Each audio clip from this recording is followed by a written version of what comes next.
नमस्कार, live cities की night bulletin दिन भर बिहार में आपका स्वागत है। मैं हूं आपके साथ प्रीति झा। खबरों की शुरुआत करेंगे, लेकिन उससे पहले एक नजर डालते हैं आज की सुर्खियों पर।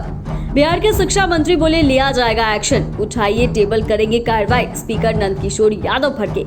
आरजेडी एमएलसी सुनील सिंह की सदस्यता खत्म, बोले मिमिक्री अपराध नहीं, छोटी सी बात के लिए इतनी बड़ी सजा ठीक नहीं, बोली राबड़ी देवी।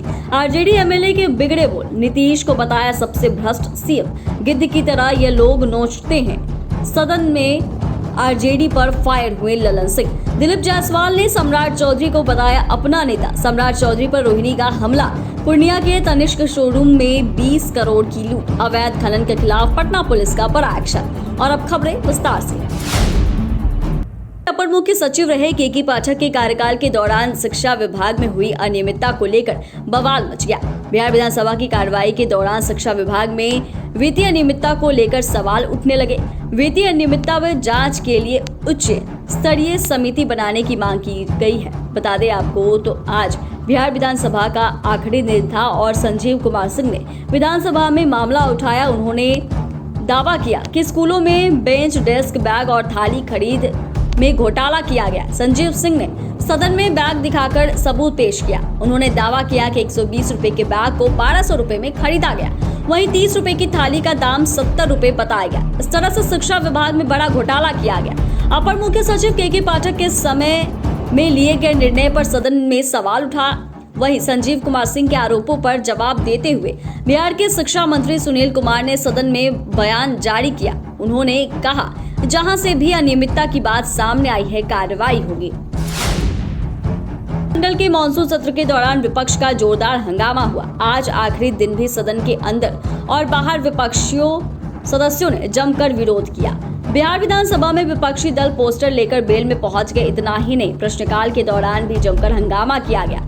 इस दौरान बिहार विधानसभा स्पीकर नंद किशोर यादव ने विपक्षी सदस्यों को चेताते हुए कार्रवाई करने की धमकी दे डाली। दरअसल सत्र के दौरान नंद किशोर यादव ने विपक्षी सदस्यों को चेताया, यदि आप लोगों ने टेबल के साथ कोई छेड़छाड़ की तो कड़ी कार्रवाई करेंगे। विधानसभा अध्यक्ष ने कहा कि कल आप लोगों की हरकत के कारण एक रिपोर्टर को चोट लगी है।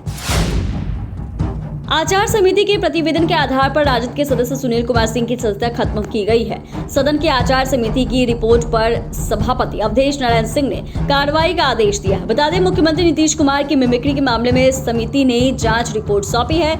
इस मामले में दूसरे राजद सदस्य कारी सोएब का अगले सत्र के लिए 2 दिन का निलंबन हुआ है। सुनील सिंह पर सीएम नीतीश कुमार को लेकर मिमिक्री करने का आरोप था। इसी मामले में जांच रिपोर्ट के आधार पर सुनील सिंह और कारी सोएब को दोषी पाया गया। सुनील की सदस्यता रद्द कर दी गई और कारी सोएब को अगले सत्र तक निलंबित कर दिया गया। वहीं सदस्यता जाने पर सुनील सिंह ने कहा कि सीएम नीतीश के दबाव में कार्रवाई की गई है, मिमिक्री अपराध नहीं।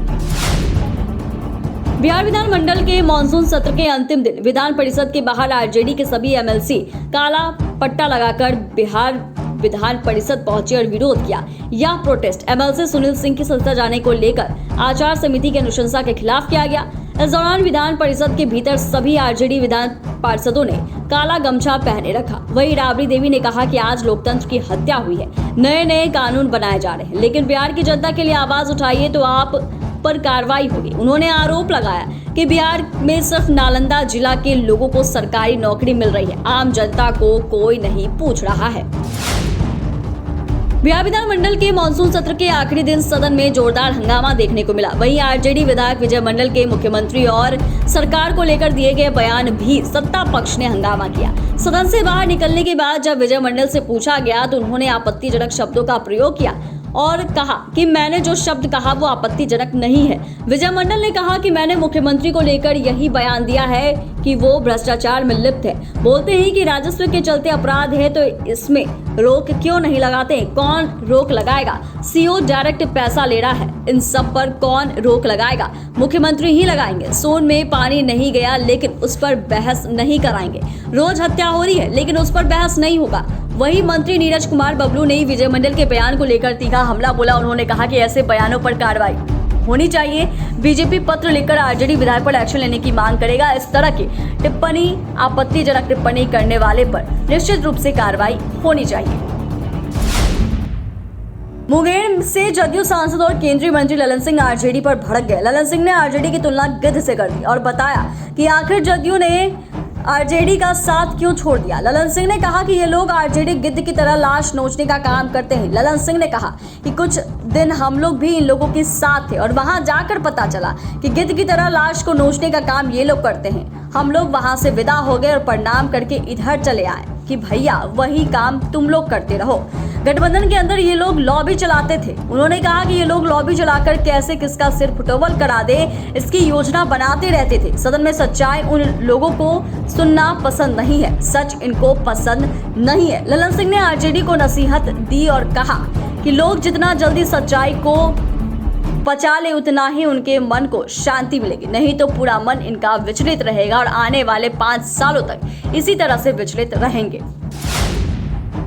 भाजपा के नवनियुक्त प्रदेश अध्यक्ष दिलीप जायसवाल ने कहा कि पार्टी ने उन्हें जो जिम्मेदारी सौंपी है वो उसके लिए पार्टी के शीर्ष नेतृत्व को धन्यवाद देते हैं। प्रदेश भाजपा की कमान हाथ में आने के बाद दिलीप जायसवाल ने पहली बार पूर्व प्रदेश अध्यक्ष और डिप्टी सीएम सम्राट चौधरी को लेकर बड़ी बात कही। सम्राट चौधरी हमारे नेता है, वो हमारे उप मुख्यमंत्री हैं। उनके नेतृत्व में बीजेपी बहुत अच्छा काम कर रही थी। आगे मुझे काम करने का मौका मिला है। हम सब मिलकर पार्टी संगठन को मजबूत करने का काम करेंगे। मैं चाहता हूँ कि बिहार के विकास के लिए अलग अलग पार्टी नहीं बल्कि सब मिलकर एक साथ काम कर बिहार के विकास को आगे बढ़ाएं। हमारा लक्ष्य स्पष्ट है। राजद सुप्रीमो लालू प्रसाद यादव की बेटी रोहिणी आचार्य ने सम्राट चौधरी पर तीखा वार कर दिया है। रोहिणी ने कहा कि अध्यक्ष पद के बाद अब सम्राट चौधरी से मंत्री पद भी छीन लिया जाएगा। रोहिणी आचार्य ने लिखा है कि सिर भी मुंडवाना पड़ा, पगड़ी भी उतारनी पड़ी, अब अध्यक्षता भी गई। हेकड़ी लंपटई बदजुबानी बड़बोलेपन का बचा खुचा भूत भी उतर जाएगा, जब जल्द ही मंत्री पद भी छिन जाएगा। रोहिणी आचार्य ने आगे लिखा कि पाक पावन रिश्तों पर ओछी टिप्पणी करने वालों, बुजुर्गों के प्रति बदनीयती रखने वालों के साथ बुरा ही होता है। परमपिता परमेश्वर सब देखता है। पूर्णिया में तनिष्क शोरूम से दिन दहाड़े सबसे बड़ी लूटकांड को अंजाम दिया गया। यहाँ लुटेरों ने तनिष्क शोरूम से लगभग 20 करोड़ रुपए की ज्वेलरी लूट ली, जिसके बाद जिले के पुलिस में हड़कंप मच गया। वहीं लूट की बड़ी घटना के बाद सांसद पप्पू यादव ने पूर्णिया पुलिस पर अपना गुस्सा उतारा। उन्होंने लूटकांड के लिए पुलिस को जिम्मेदार बताते हुए उन्हें नकारा और अपराधियों का संरक्षण तक बता दिया। पप्पू यादव ने नीतीश कुमार को निशाने पर लेते हुए लिखा कि आपकी पूर्णिया पुलिस नकारा और अपराधियों के संरक्षण बन गई है। पूर्णिया में अमन चैन कायम करने में बिल्कुल अयोग्य है। आप अनुमति दे तो जन सहयोग से पूर्णिया में अपराधियों का सफाया कर दूंगा। बिहटा के अलग अलग इलाकों के 45 लोगों के खिलाफ पुलिस ने अवैध खनन मामले में केस दर्ज किया है। पुलिस ने छापेमारी कर 13 लोगों को गिरफ्तार किया है, जबकि अन्य की गिरफ्तारी के लिए छापेमारी जारी है। पुलिस ने गिरफ्तार लोगों के पास से 2 नाव, 2 लोडर और कई मोबाइल फोन को बरामद किया। बिहटा एसडीपीओ पंकज बिरसा ने बताया कि अवैध बालू खनन एवं परिवहन की सूचना मिल रही थी। वरीय अधिकारियों के निर्देश पर 2 दिन का विशेष छापेमारी अभियान चलाया गया, जिसमें 13 लोग गिरफ्तार किए गए हैं। ये सभी बालू खनन पर रोक के बावजूद अवैध खनन कर बिना चालान के बालू बेच रहे थे। बता दें कि बिहटा में बालू के अवैध कारोबार के कारण अब तक कई लोगों की जान भी जा चुकी है। चैनल को सब्सक्राइब करें, फेसबुक पेज को लाइक करें। धन्यवाद।